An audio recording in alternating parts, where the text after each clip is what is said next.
Hi, it's Alicia. Welcome back to my channel. Today we're going to be making candles out of cans, so like beer cans, soda cans, seltzer cans, that kind of stuff. I have them back there, but I have Pepper on my lap right now, so it would be illegal for me to go get them. So I'm going to put in a clip of them here, but it's the same logic as making candles with a wine bottle. Wine bottles are a little more sturdy, so it's less of a fire risk of, getting blown over or knocked over, versus like a soda can is very lightweight when it's empty. So if you've burnt the candle and there's only a little bit of wax left on the bottom, if you get a breeze or someone knocks it over, it's more lightweight. So there's an extra step. So we'll get into that. But same logic applies.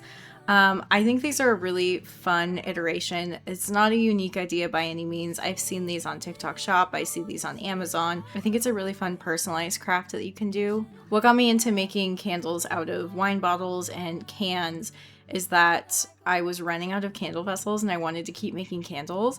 And it was unsustainable to continue to buy like glass jars, even if you're able to reuse them. I'm just going through candles so fast. I'm making them as gifts. I'm making them for myself. And while you can reuse like old candle jars, it's hard to keep up with. There's a company where I live that actually sells candles out of wine bottles. It's a pretty common thing, I think, at this point. If you go to any craft fairs, you've probably seen them before. They're all over TikTok Shop, all over my TikTok Shop. They're all over Etsy. It's something that is a pretty common craft at this point, but I think it's something that's really easy for anyone who's kind of into crafting to pick up. I think it makes a really fun, sentimental gift. I like to give candles as gifts. I think everyone likes to get candles as gifts, but they kind of can come off as not being personal because, oh, it's just a candle, or you just went to Bath and Body Works, or you just went to Yankee Candle. Making someone a candle is a lot more intentional and thoughtful. You pick the fragrance, maybe you dye the wax. If you're taking it from someone's their favorite wine bottle or their favorite beer, it adds another little level of personal touch. So I just think they're really nice, especially because then it cuts down on the cost as well, because now your main cost is the wax. It takes something that was going to end up in a landfill and gives it a little bit of an extra life. You can use any kind of can with this.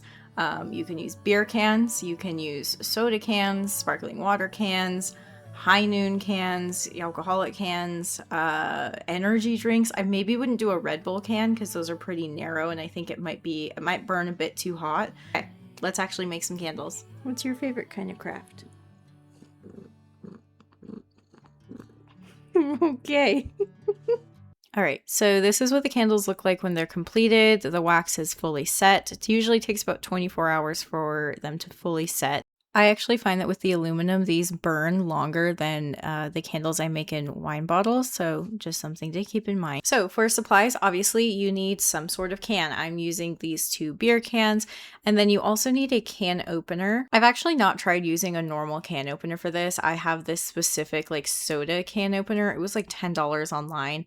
It works effectively the same way as a normal can opener. You just squeeze it until it pierces the metal and then twist it until the top pops off. Really easy to use. It makes it a very clean cut. It's definitely a cleaner cut than if you try to use a normal can opener because it is specifically designed to take the tops off of soda cans, but use what you have. Next is to clean. It's much easier once the top is off. I'm just using Dawn Power Wash and just giving it a little scrub down. So for our actual candle making supplies, we got all the basics. We've got wicks, little stickies, the metal tins for melting the wax. This is the wax I'm using. It's beeswax. I would actually recommend sticking with soy wax. We've got a thermometer to check our temperature. I've got a fragrance oil here. I'm using orange. I was trying to match the color of the can I was using. This was kind of a yellowy orange. It was giving me citrus vibes. So that's all we have for actual candle making supply. Next, we're going to add our wicks to the base of our can. So you just take a wick, take your double-sided sticky and stick it in the center of the bottom of your can. I typically just use 1 wick for a can this size. When I make candles with wine bottles, I usually use 2 wicks, but 1 seems to do well with this, especially because the aluminum can kind of burn a little hot.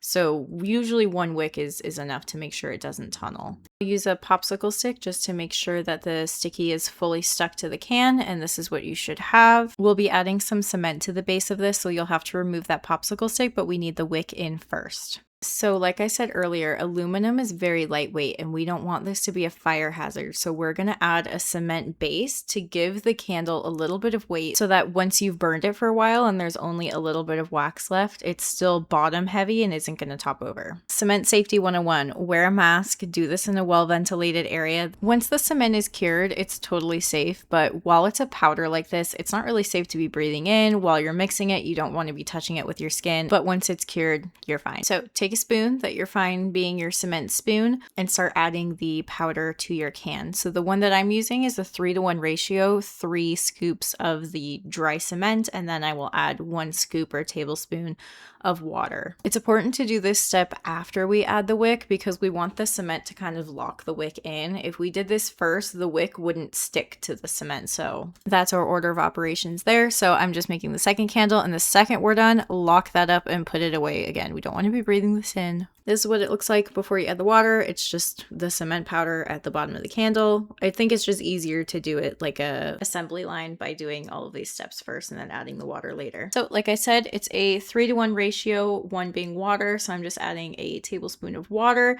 and then kind of just shaking it up so that it mixes. You don't really need to mix this too much manually. I just kind of swizzle it around side to side. I will go in with the spoon and just kind of mash up any lumps that there are. Like I said, this is your cement spoon. This spoon just works with cement now. So definitely have a paper towel nearby because the cement will kind of lump up on the spoon. So it's nice just to wipe it off. It wipes off pretty easy before it cures. So just making the second candle here, shaking it up, mixing it all up. And now it's time to get into the actual candle making part. So you need a pot of boiling water and then the 2 metal containers with the wax. You're just going to melt the wax in the pot of water. It can take a while depending on the wax that you're using, but once you have no lumps like this and it's totally melted, we're looking for about 155 Fahrenheit. Once you get to that temperature, you can add your fragrance oil of choice. Just add it in slowly and then stir it up and you're ready to pour. Pouring can get a little bit messy, so definitely have a paper towel nearby.